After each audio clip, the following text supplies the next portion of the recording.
Charles IV, King of Bohemia and Holy Roman Emperor, had a long and successful reign.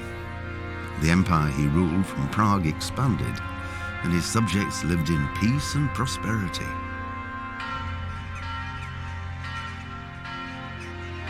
When the emperor died, the whole empire mourned.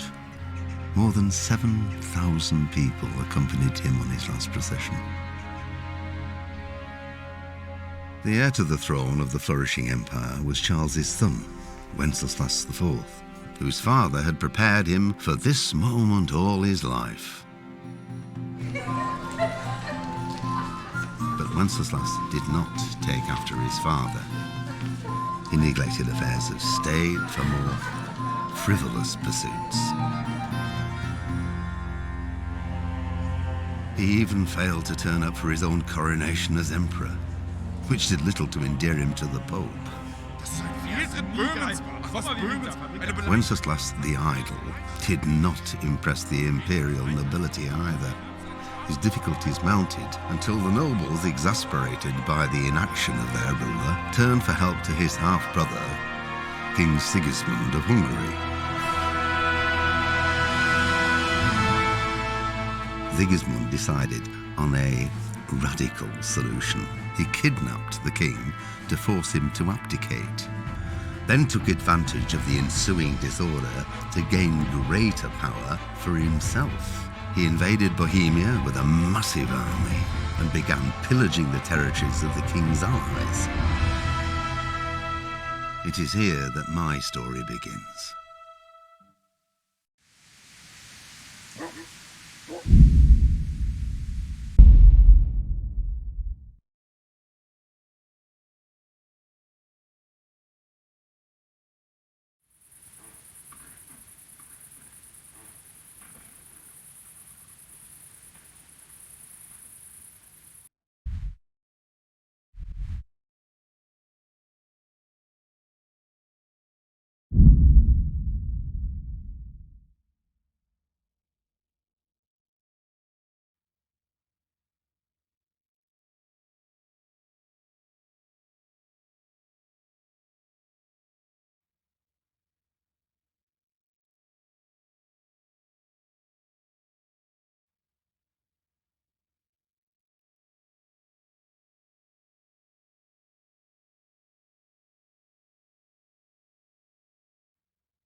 Yeah.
Yeah.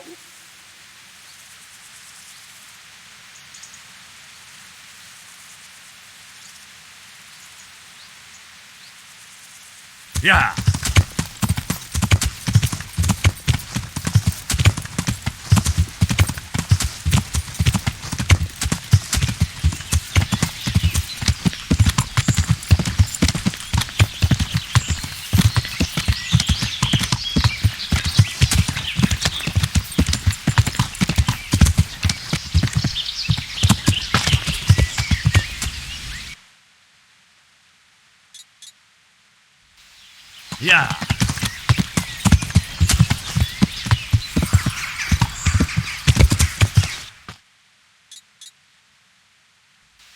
Yeah.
Yeah.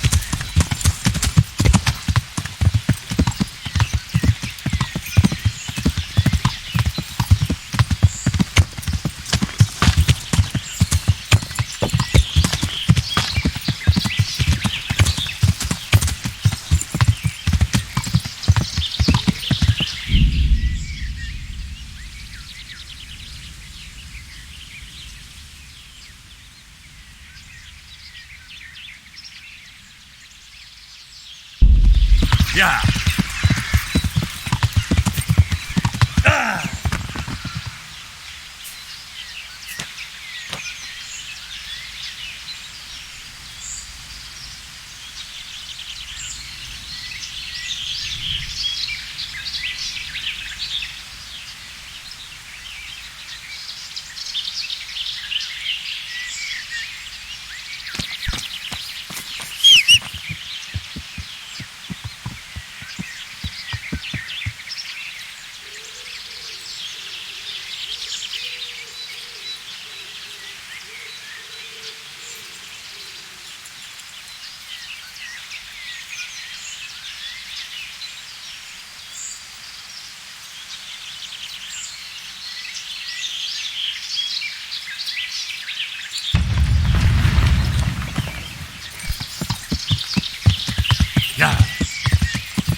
Yeah.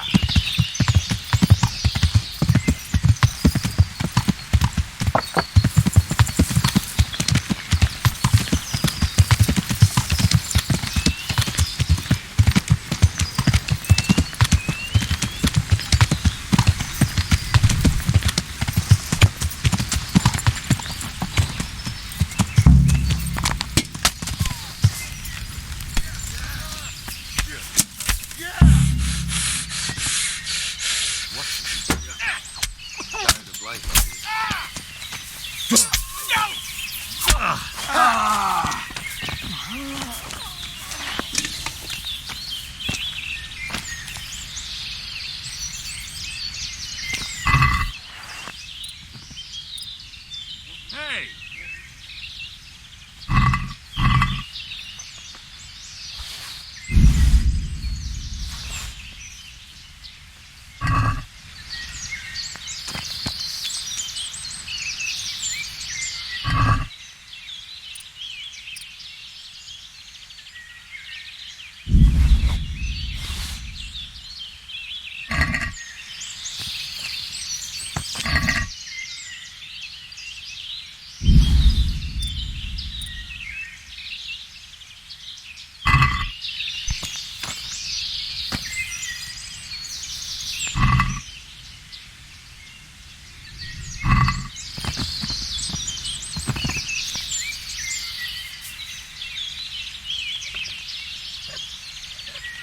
What's going on there?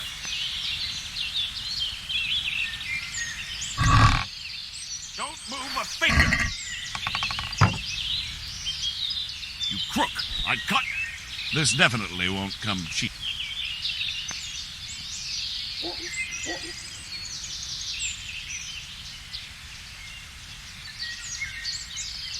Enough! What impertinence is... But I was just...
Yeah!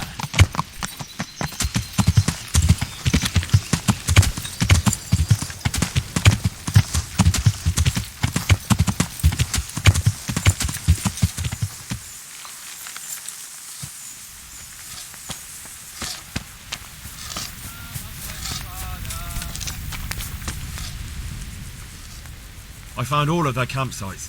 The rest of the woods are clear. That's a relief. Now let's relieve ourselves of this accursed Toth. Good luck, then.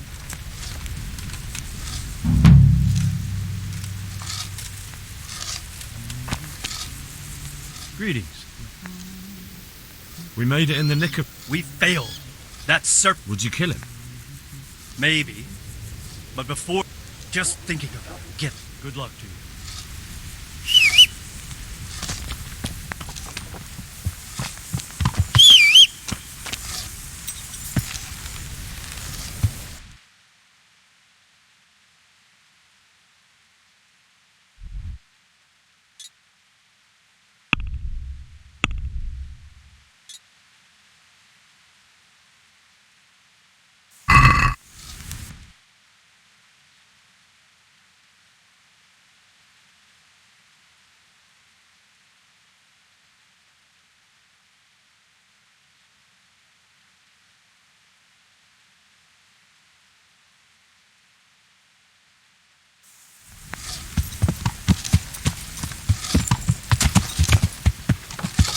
Yeah.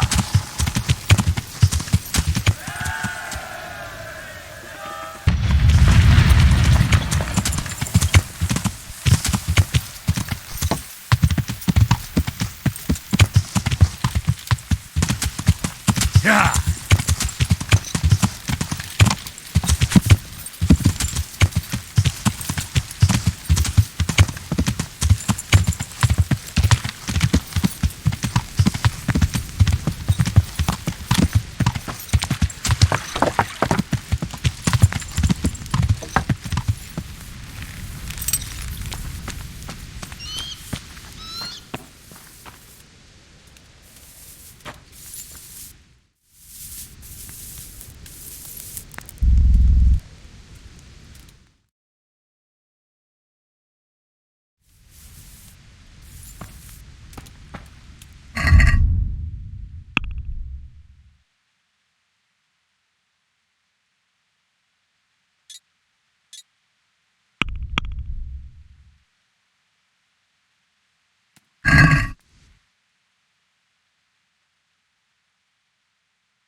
Yeah.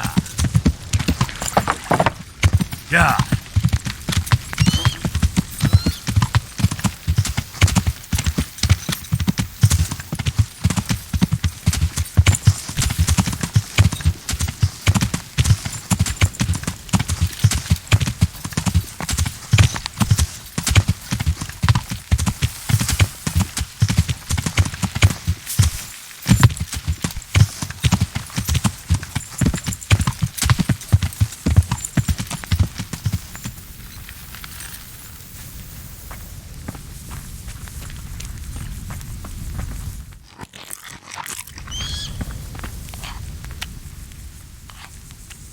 Since Sir Divish's colours still aren't flying over Talmberg, I suppose we'll be attacking.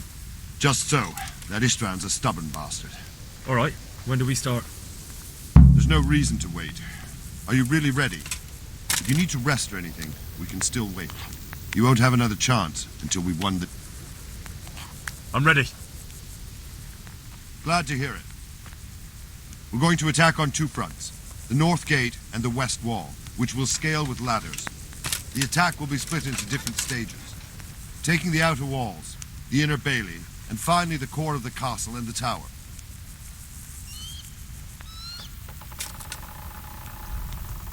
How are we going to attack the gate? We'll try to do as much damage as we can with the trebuchet first. Keezer claims he can even hit it directly. Even if that's true, we'll have to charge through a downpour of enemy arrows all the way to the portcullis. Portcullis? Fortunately, it's wooden, so we'll be able to break it down. But dealing with the defense in the bailey won't be easy. And what's the plan for attacking the west wall? First, we have to get men to the wall with ladders, which is no easy matter under fire, so we'll need as many men covering them as possible. As soon as the ladders are in place, our foot soldiers will run up and try to scale the wall. Once a few of them get to the battlements, we should quickly gain the upper hand.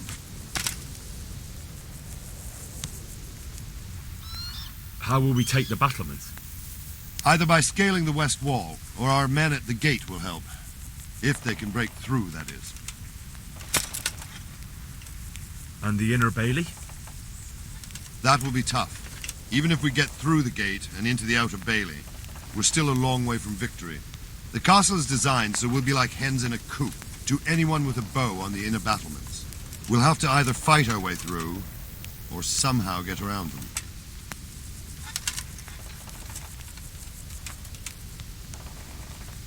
What about the living quarters? There, I'm worried most about the hostages. Once we're inside, Istvan will know defeat is inevitable, but we'll still have to fight for each and every room. I think I've heard. Do you want to... I'll help with the attack on the wall. I'm proud of you, Henry. You've changed from an insolent and as guarded... A village lad and an old soldier. Just one last thing, though. Keep your eyes open. And we have to take the castle gradually. I'll remember that. Good luck. Good luck to you. Goodbye.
All right, There's no you won't have enough. I'm ready. We're going. Yes. Náš tatíček, Po- nebožtíček, And dají what first? pán Bůh As- nebesa. Požírali I- staré baby na trapáči do lesa. Od neděle What about- do neděle hraj muziko I think veselé. I'll help with the... Tati I'm- sama roztrané, sláma Good luck. trčí z I'll be with prdele. you.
We should give the order.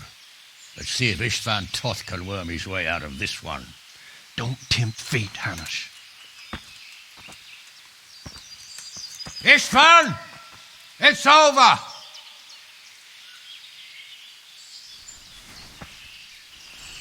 You want us to come and get you? I wouldn't advise that. Your friend Divish wants to see his wife alive again. And Sir Radzig?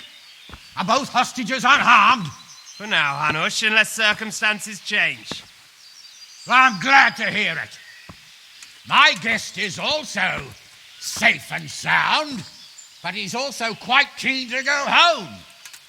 I imagine you feel the same way. It's been a long time since you warmed yourself at your own hearth. I'm in no hurry.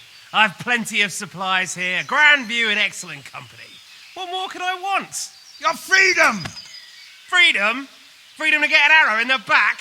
Sir, you're all noblemen here, all bound by honor.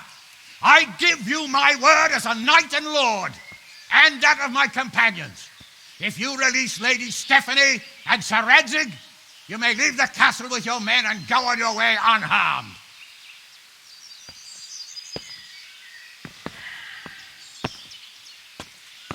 And just how far will we get?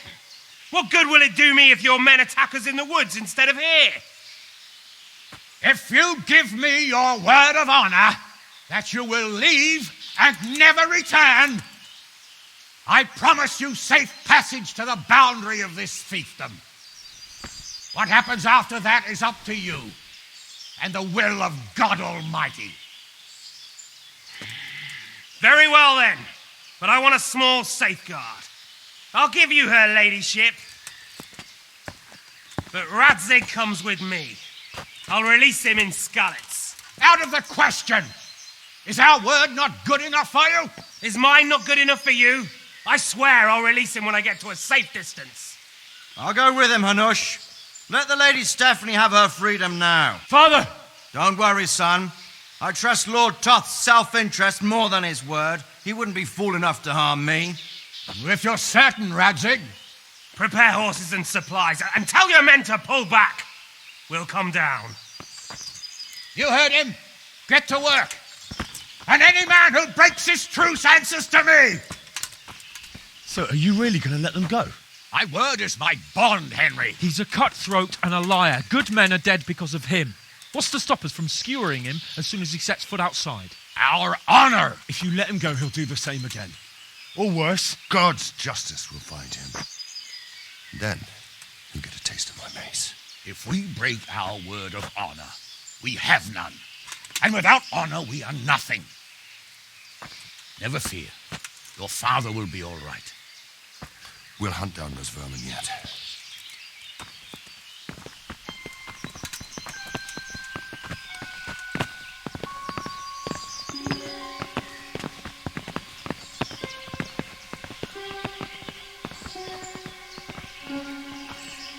Bring the horses.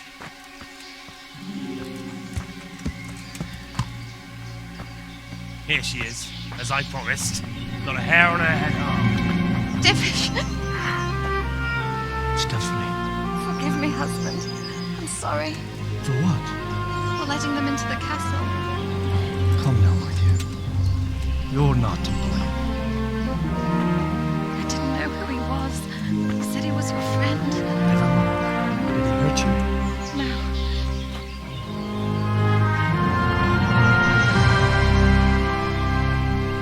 I hope your word can be trusted. Certainly more than yours.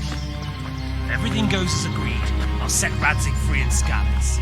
If anyone tries to follow us, I'll kill him. We won't. My apologies for keeping you from your father, but you'll see each other soon enough. Oh, I almost forgot. Your sword. I expect you'll want it back after all the trouble you went to. Actually, you know what? I think I'll keep it. As a memento. This isn't over. I'll find you. I look forward to it.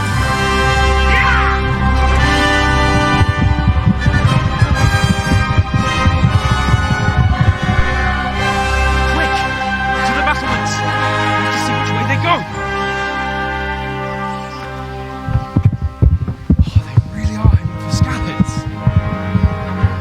Shut up, Henry. You've heard what he'll do if we follow them. We're not going to follow them. We just have to collect your father. Or do you want him to walk back here when they release him?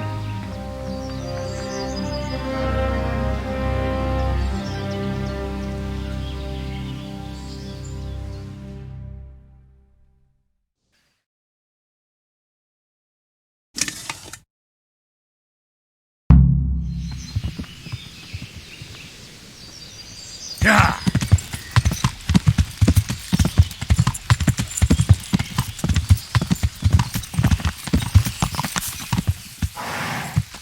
Yeah.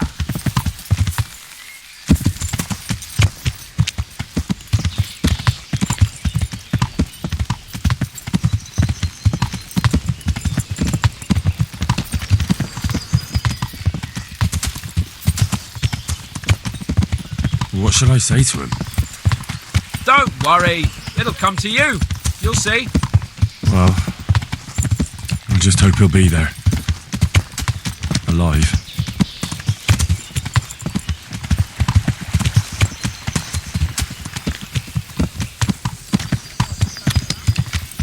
What do you mean? How long have we known each other? A few weeks? Something like that. Before that, I was chasing wenches around Rattay and you were digging turnips. And now look at us. A pair of veterans. I was an apprentice blacksmith, not a turnip digger. Same difference, you silly bugger.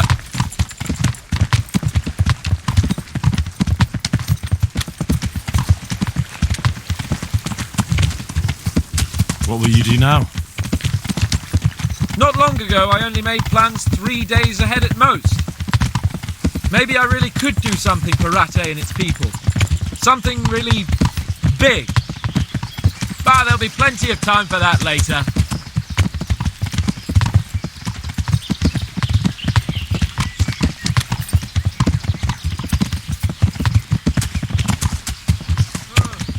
What do you think? Will Toth keep his word? He's a noble, right? Yes. So am I. So Radzig will be there.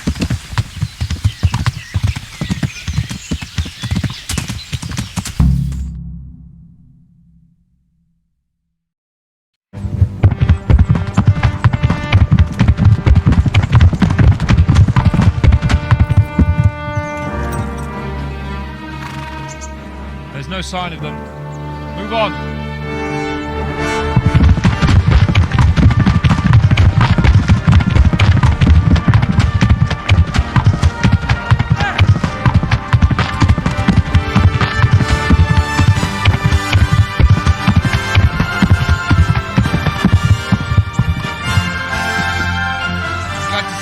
Kept his word, sir. Not half as glad as I am, Your Grace. Well, we kept our word too. And now Toth has had his head start and he's fair game. Which way do they go? To the north, but I would be careful, Sir Hans. Fear not, Your Grace. I have twice as many men as he. Well, I won't keep you any longer. I'm sure the two of you have a lot to say to each other. Let's go!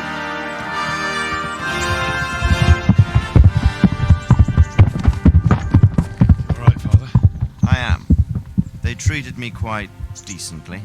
Although they did steal my horse, so I'll have to go back on foot.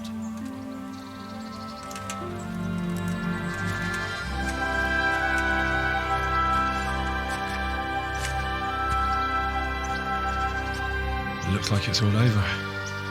Not by a long shot. It won't be over until we get this mess cleared up. And catch that bastard. How could we let him go? Would you rather we killed him? Even if it meant Lady Stephanie and I died too? No, of course not. But what was to stop us from killing him after the exchange? Honor? Honor? If the word of honor of a nobleman could not be trusted, then he would never have agreed to the exchange. Where's the honor in abandoning your son? You know how it is. We were young. It happened. And I couldn't marry a commoner. Then your father, Martin, came along and took care of both of you. He knew it. What? That I was your father? Certainly. He was a great man. He took you as his own. And always kept an eye on you. Of that you can be sure. I know so little about his past. He told you nothing? Oddly enough, even though you don't have his blood, you're very like him. When he was around your age, he became bored of his trade and set out to see the world. He lived through many adventures, even fought in a war. In a war?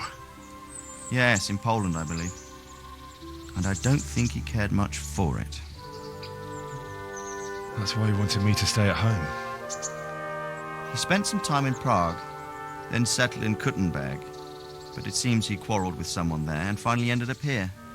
You know the rest. I loved him, but even so, I somehow always had a feeling I didn't quite fit in. It was in your blood, I suppose.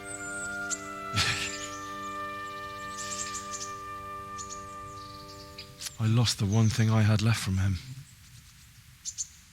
Your sword. Ah, the sword. It's not my sword. It's yours. For a moment there it was so near, yet so far. Oh well, it can't be helped. It was almost within my grasp, but just then I had something else on my mind. Well, I think we may yet have a chance to get it back. This business with Toth is not yet over, unfortunately. That's a chance I'd welcome. Not just to get the sword, but that bastard Istvan too. And then I'll find that German whoreson who torched Skalitz, and I'll slay him with it. I'll never forget his face. Or his name. Marquardt von Aulitz. Those are noble intentions, son. But don't forget there are other things in this world that are worth living for. Like what? Look around you. Blue skies overhead, green grass underfoot, beautiful girls. Good wine, a few good friends, and a fine steed under your backside. Those are things worth living for. Though I can't deny that swine who killed your mother must pay for what he did. It's better not to dwell too much on that, at the cost of those other things. On the subject of steeds, I think we'll have to ride like the Knights Templar. How's that? 2 up. One day I'll tell you how they got their seal. You can take the front.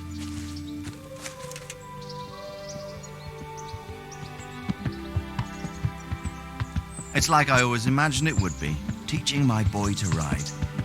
Although it would be better if you were a little smaller. Your word, it's all go today, isn't it? This is. I think I know.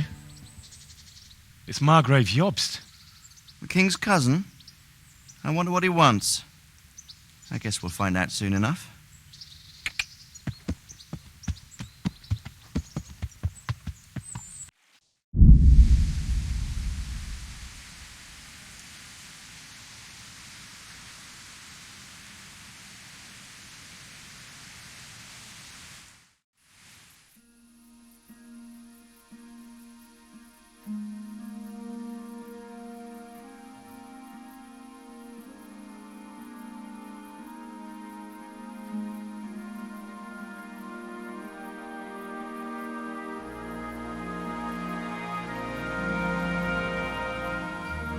Doing well, son. Father. Come now. You know who sired you. That doesn't matter now.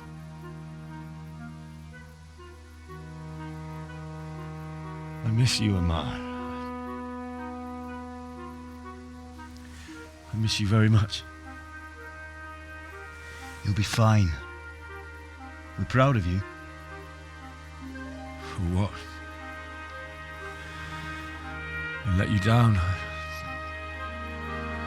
I lost the sword. I let that bastard get away. Don't be so hard on yourself. There was nothing you could have done to save us. And someone has to live and carry the torch. As for the sword, it's just a thing. You didn't want me fighting. Now look at me. Standing up to evil isn't the same as sowing its seeds. You did what was right.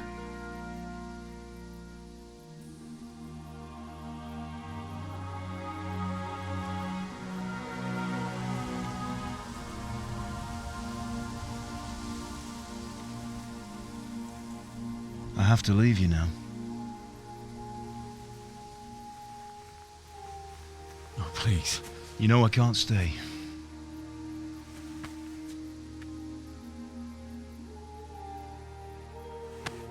Will I ever see you again?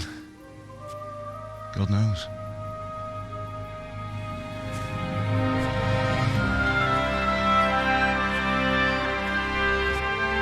Make her proud.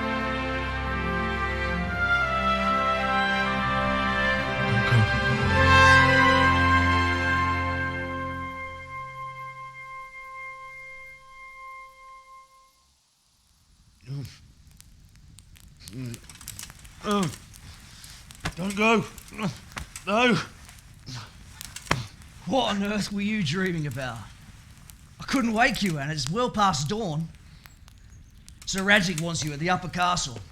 The lords are in council with Jobst. Right. I'll go straight away.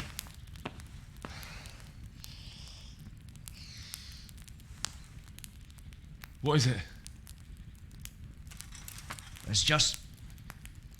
I don't know how to address you anymore. All of a sudden you're Sir Radzig's son, hobnobbing with lords and ladies. And here's me, as common as muck. Oh, give over, you idiot. Do I look like a lord to you? Not really. You're as much a lord as I am a nun. And I've never looked good in a habit. Get out of here! Or I'll have you clapped in the stocks.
Yeah!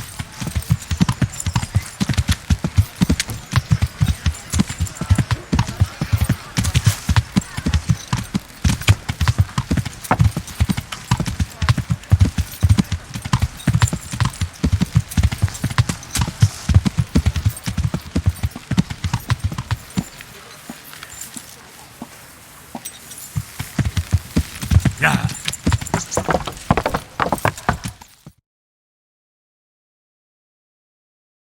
Ah, Hal. Are you going to the meeting with Margrave Jobst as well? I am. What about Istvan? I assume that we didn't catch him? No. Because if we had, you'd be the first one to know. Have no fear. We'll get him eventually. I hope you're right. Anyway, let's go and see what Jobst wants from us.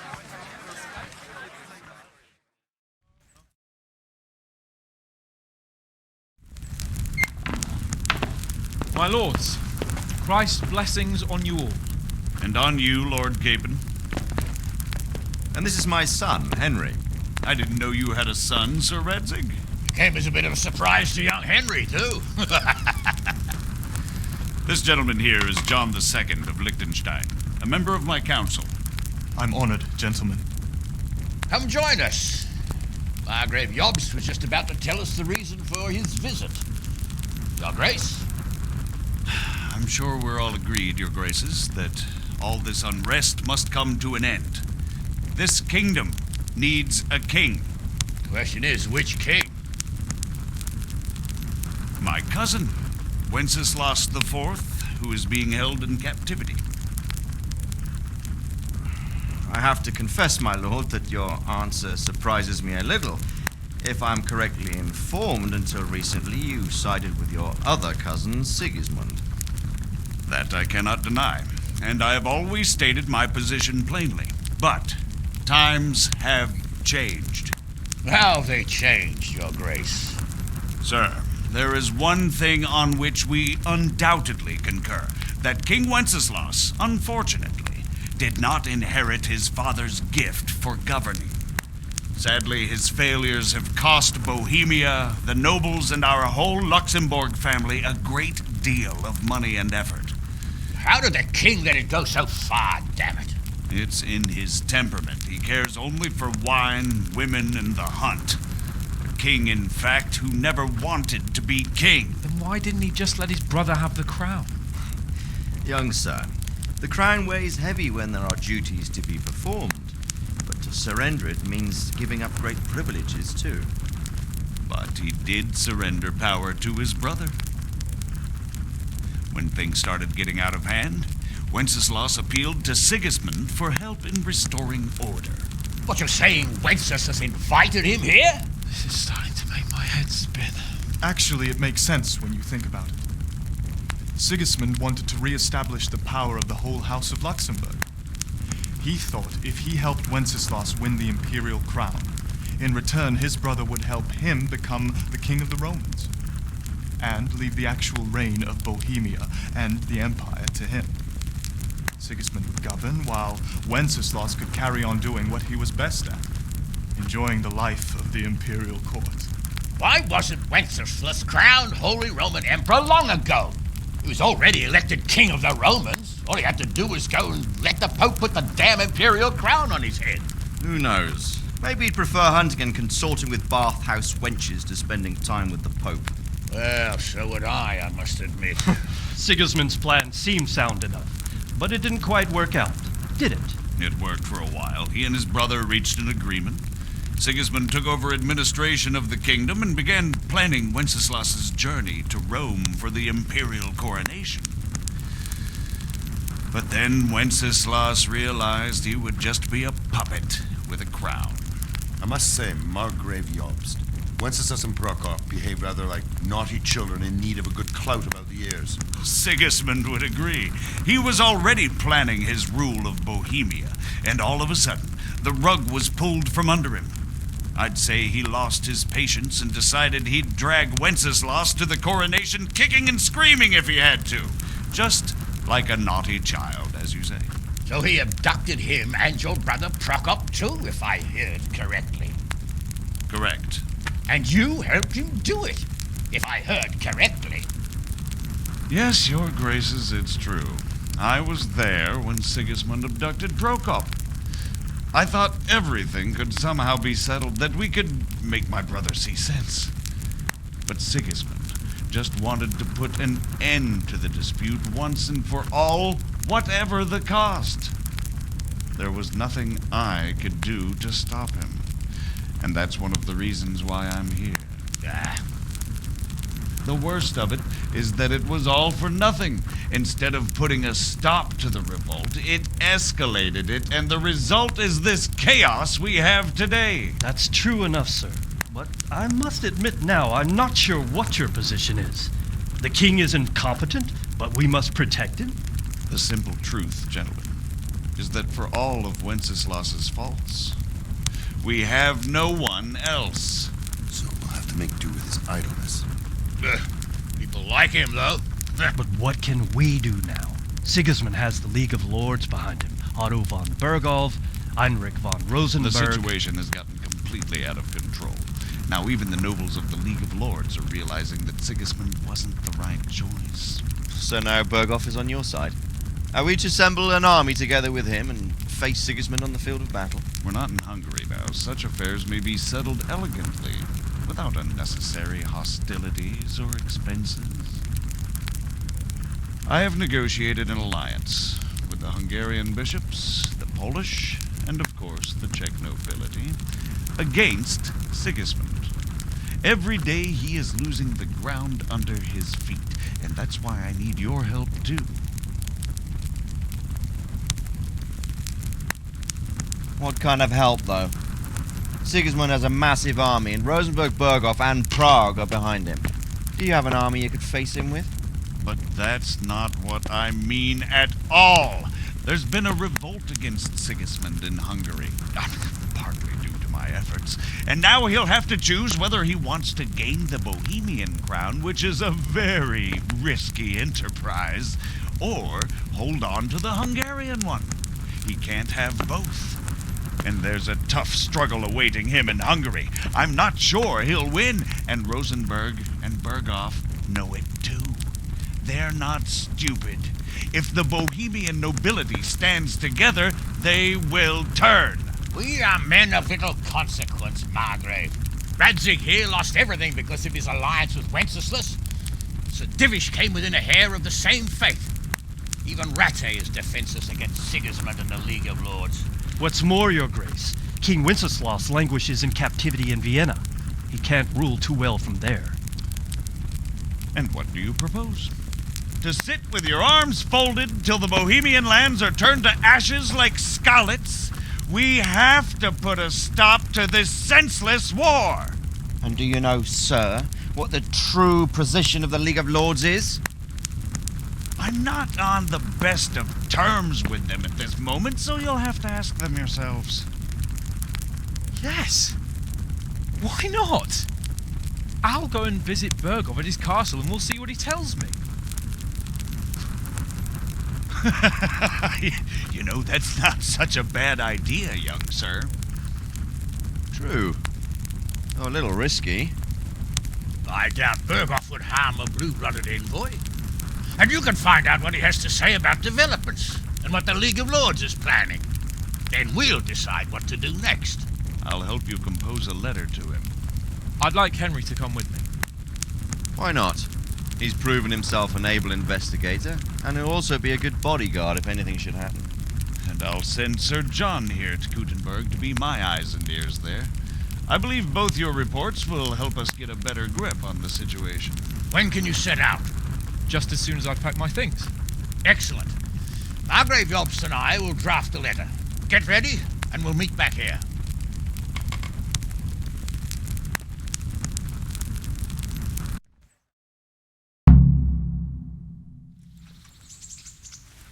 I expect it would be best to write it in your name as Lord of Lipa. Quite so, Margrave. What exactly am I to write? So, yes, I can't wait. I don't want to dampen your spirits, my boy, but watch out. These are evil times, and who knows what can happen along the way. Not to mention that Berghoff is no saint. Don't worry. I know. You've shown you can fend for yourself, but do take care. You'll be travelling as Lord Capon's bodyguard. You'll be there to make sure nothing untoward happens to him. Keep your eyes peeled and your ears wide open. What Berghoff tells you is one thing, but what you see may be quite another. Rest assured, Father. And don't get embroiled in anything else. Just hand over the letter, hear out his reply, and return. Yes. Very well. Berghoff is at Trotsky Castle. I think you'll find it quite an eye-opener. It's one of the finest castles in the land. It's 3 days' ride from here, so unless you hit a snag along the way, you'll be back soon enough. Any questions? I'm getting a bit lost in the Luxembourg lineage. It all seems a bit too tangled. The Luxembourgs have ruled the Empire and Bohemia for almost 100 years now. Emperor Charles brought this land to prominence. When he was in power, things had never been so good. Wenceslas and Sigismund are his sons, but by different mothers. Jobst and Prokop are their cousins. They were entrusted with governing Moravia. But instead, they've been in a bitter armed feud for years, and now Sigismund's fallen out with Wenceslas. Wenceslas also had another brother, the youngest, John of Görlitz, who was most probably poisoned.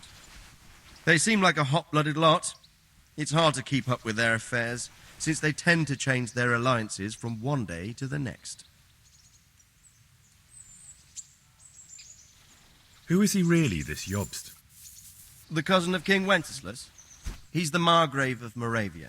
I admit I don't know what to make of him myself. Until recently, he was allied with the League of Lords. For a time, he even served Rupert of the Palatinate against the king. And now suddenly, he's reversed his position. I don't know what led him to do it, and one can't help being suspicious. It's best to keep a watchful eye on him. But he really is the leader of the resistance against Sigismund these days. We'll just have to see how it all turns out. I'm a bit concerned so many people seem to think so little of King Wenceslas.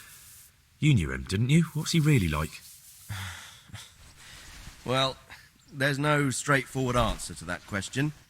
He certainly makes a great hunting and drinking companion, but he can be very fiery and impetuous when things don't go how he'd like them.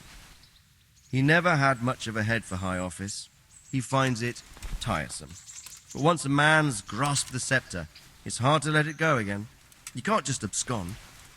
You've seen for yourself what happens when he disappears for a few months. Better a bad but legitimate king than a bloody war over the throne. Who is this Prokop that Jobst spoke of? Jobst's brother, the king's cousin. He and Jobst warred over Moravian supremacy for years. Then they were allies for a while, betrayed Wenceslas and sided with Rupert of the Palatinate. But after Sigismund abducted Wenceslas, Prokop fomented a revolt against him, and Sigismund had him captured. Politics. Make of it what you will. I, for one, can't make head or tail of it most of the time.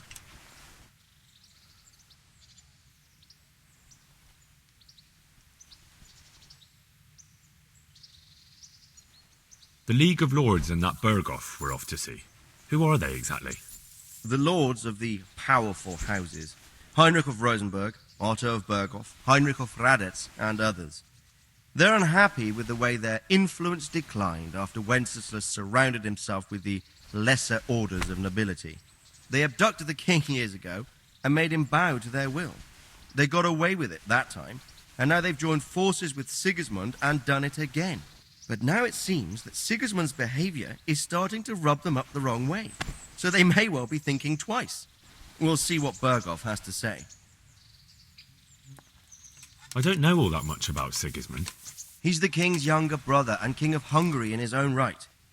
7 years ago, he led a crusade against the Turks and was defeated at Nicopolis. Some say it was due to the recklessness of the French knights, most of whom were mercilessly slaughtered. Sigismund is ambitious and capable. He might well make a better ruler than Wenceslas, but he's arrogant, and to our misfortune, brutal. Not long ago, he himself was held captive by the Hungarian nobility. They dislike him as much as some of the Czech and German noblemen do his brother Wenceslas. Ironically, Wenceslas joined forces with Jobst to liberate him. And now this is how Sigismund repays his brother. There's no doubt about it, God does move in mysterious ways.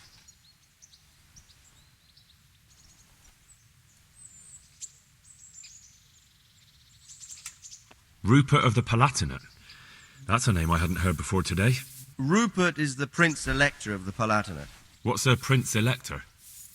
The Prince-Electors are dignitaries of the Holy Roman Empire who have the right to elect the King of the Romans, who would then be crowned Holy Roman Emperor by the Pope. Rupert took the title for himself with the help of 3 other Prince-Electors, even though Wenceslas had already been appointed. Some of the nobility in the empire recognized Rupert's claim, but when he went to Rome to be crowned emperor, it turned into a fiasco. Now he's doing his utmost to get Wenceslas to acknowledge him, but so far without success. So, now we have 2 kings of the Romans. Jobst sided with Sigismund for a while, but now he's switched allegiance. He seems to do that quite a lot.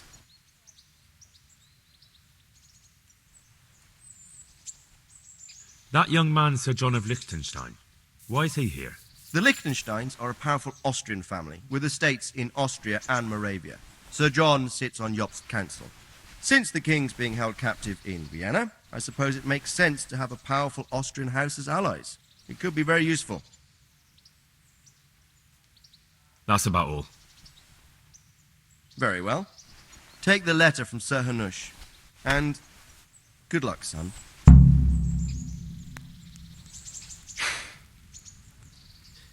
So what do you think of the North Division? I think I don't know what.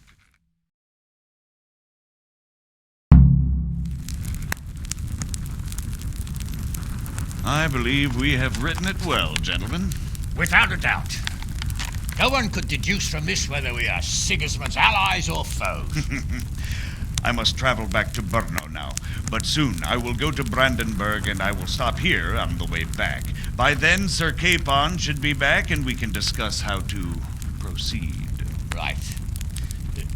Before you leave, my lord, there is one thing that gives me no rest. Why did Sigismund come as a foe? It makes no sense. If I may, sir, I think I can explain. Oh, please enlighten us, young sir. I live not far from Hungary, where Sigismund reigns. It is a savage country, and the constant war with the Turks has hardened the people. They need a monarch with an iron hand. So when Sigismund felt the wind of revolt, he reacted as he would at home. Only what works on the Hungarian nobles does not work here in Bohemia. Bringing order is one thing, but slaughtering and pillaging with a horde of barbarians quite another.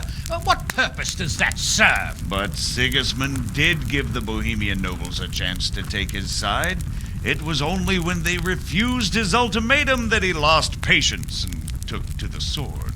As for the barbarians, he could afford nothing better. The Hungarian nobility would gain nothing from joining his campaign in Bohemia. He didn't have enough coin for a regular army, and so he recruited the Cumans. What he does not pay them, they make up for in plunder. But in the end, he didn't have enough to even satisfy the Cumans. That's why he raided Kuttenberg and Skalitz. He wanted the silver. That makes sense. My lords, how's the letter coming along? It's done. Then we can be on our way. Now remember what we said, boy. All you have to do is deliver the letter, listen to the answer, and come back here. Don't provoke Berghoff in any way. Provoke? Me? Never, Uncle. We'll be back in a few days. Farewell, your graces. Come, Henry, my men are waiting. I wish you Godspeed.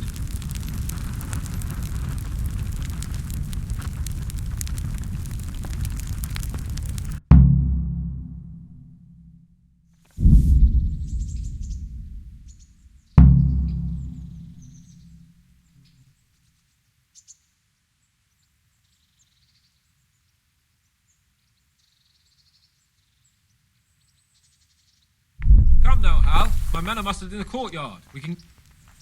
Good gracious. Are you wishing you'd stayed home at Rattay? You must be joking. Really? It can't have been that much fun if I... Oh, all right then. Nonsense. Anything for you, my lord. Goodbye.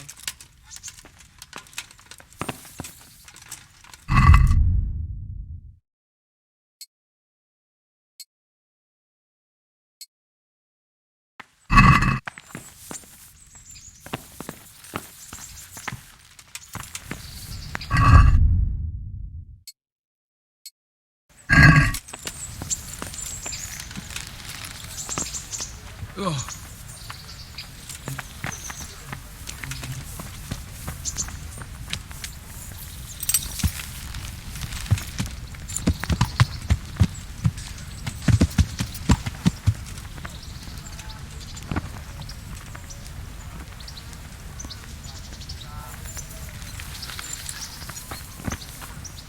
So, can we set... Of course. I can't wait. So, to horse! The Lord of Berghoff is bound to be waiting as eagerly.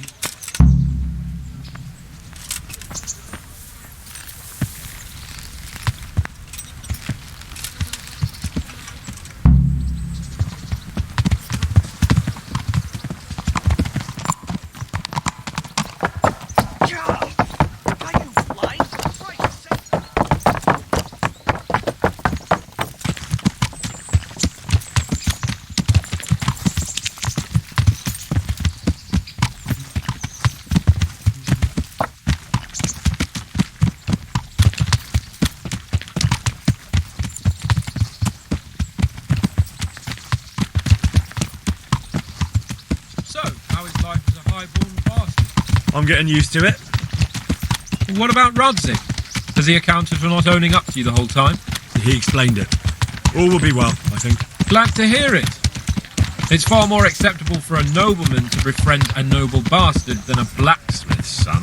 Mind you, don't come to blows with a blacksmith, my young lord.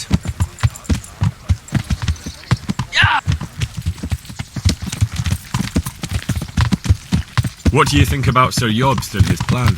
Well, I admit all the scheming has me a little lost. I thought Sigismund was the devil, Wenceslas a martyr, those on his side the heroes, and those against him the villains. I believed we'd rescue the king and all would be well again. But now it looks a lot more complicated. Exactly. I didn't expect the noble lords to be as noble as the angels, but I hadn't expected such a sewer. They behave like children. I can't fathom how after all this backstabbing they're somehow still on speaking terms. I don't know either. It beggars belief.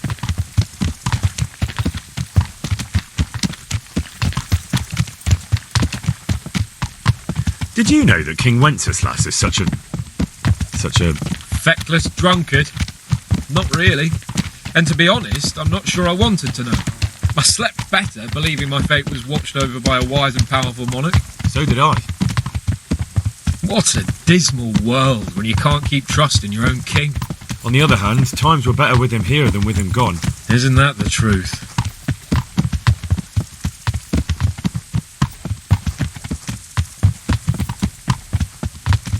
What do you think of Sigismund? If I were him, I'd have had enough of my brother even sooner. But he's a monster. Look at what those hordes of his are getting up to here. What he did in Skalitz. True enough. On the other hand, if Wenceslas and Prokop hadn't double-crossed him, none of this would have happened. No one forced him to burn Skalitz. That's a fact. But he couldn't let them shit all over him either. Not that I'm defending him. He's a weasel. No doubt about that.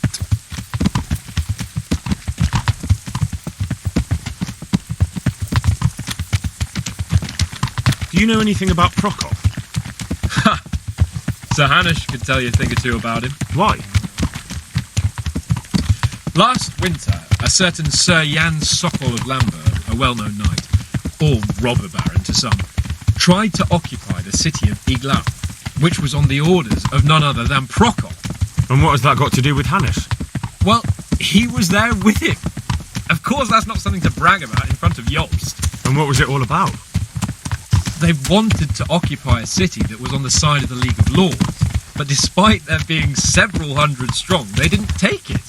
For one thing, they couldn't get past the Iglau women, with their pitchforks and cauldrons of hot water. I would never have thought of Sir Hanush as such a rebel.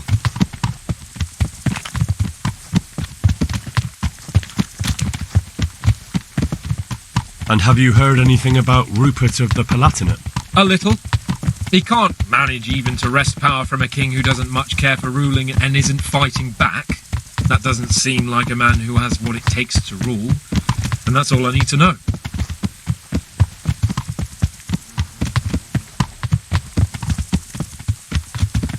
And that Berghoff we're going to see, do you know anything about him?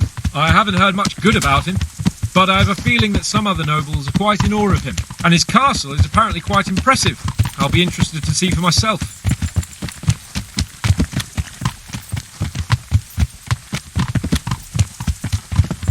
And what about the League of Lords? Wealthy, pompous. The king doesn't seem to like them much. He's chosen to let the lesser ranks of the nobility into his circle, men like your father. I admit I don't blame him one bit. But the lords weren't happy about their lost influence, so they put their foot down. If I were Wenceslas, I'd have let them hang after they abducted me the first time. But he gave them seats at the provincial council. Little wonder they're back at their old tricks.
How about it, Henry? Can we go? Are you ready for this? Of course.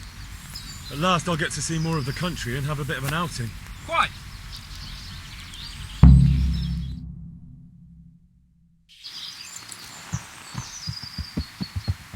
Let's get to it then.